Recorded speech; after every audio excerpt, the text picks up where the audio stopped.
So I recently went to see Civil War, and I have a lot of thoughts on it.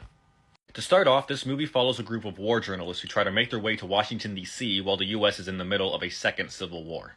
There are definitely going to be certain expectations about this movie given the title, and will probably result in some being disappointed by what this movie really is. Because what this is isn't your typical war film. In fact, it's more of an anti-war drama that focuses less on action and more on the characters and what they go through as they make their way across the country.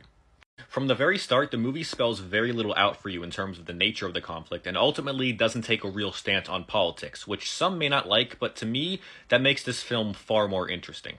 This point is really personified by our main characters, specifically Kirsten Dunst as Lee Smith, who are simply trying to do their job and photograph what they see, but they also put the story over everything else to the point of being desensitized to it all, and that part really stuck with me. Outside of these really good performances, we also get some stunning cinematography showcasing both this war-torn America as well as our characters as they navigate their way through the very few set pieces that occur, especially the final one.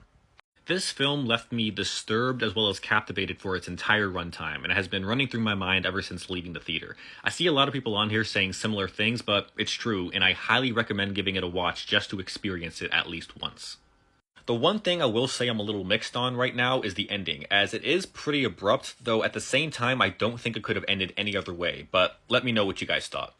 Civil War is going to be a very divisive movie for some, but for me, I was constantly drawn into it thanks to its characters as well as a story that remains ambiguous in its approach, resulting in one of the most striking films I've seen all year.